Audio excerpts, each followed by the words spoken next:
ఫ్యాట్గా perfect షేప్తో ఎనర్జెటిక్గా ఉండాలని అందరూ కోరుకుంటారు. కానీ యువత సహా మధ్య వయసు వారు పొట్టలో కొవ్వు పేరుకుపోవటంతో ఇబ్బంది పడుతుంటారు. పొట్టలో కొవ్వు కరిగించేందుకు కసరత్తుల నుంచి డైట్ వరకు ఎన్నో పద్ధతులను ఆశ్రయిస్తుంటారు. కొవ్వు కరిగించాలన్నా, కండలు పెంచాలన్నా కిచెన్ నుంచే ప్రారంభమవుతుందని పోషకాహార నిపుణులు చెబుతున్నారు. పొట్టలో కొవ్వు కరిగించాలంటే క్యాలరీలు తక్కువగా తీసుకోవటం ఒక్కటే సరిపోదు. ఆహారంలో తేలికపాటి మార్పుల ద్వారా పొట్టలో కొవ్వు ఇట్టే కరిగించవేయచ్చని డైటీషియన్ మాన్ప్రీత్ కార్లా చెప్తున్నారు.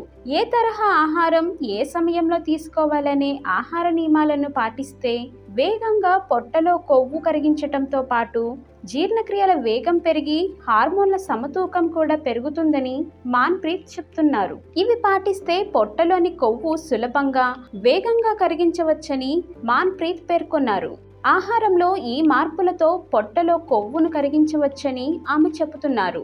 రోజు ఉదయాన్నే నానబెట్టిన నట్స్, బ్రేక్ఫాస్ట్గా ప్రోటీన్ అధికంగా ఉండే దాల్చీలా, లంచ్లో గీ వాడకం, లంచ్లో పెరుగు, మధ్యాహ్నం భోజనంలో మిల్లెట్ రోటీ, లంచ్ తర్వాత స్వీట్కు దూరం, డిన్నర్లో హిమాలయన్ సాల్ట్ వాడకం, నిద్రకు 3 గంటల ముందు డిన్నర్, అనంతరం 30 నిమిషాల పాటు వాకింగ్.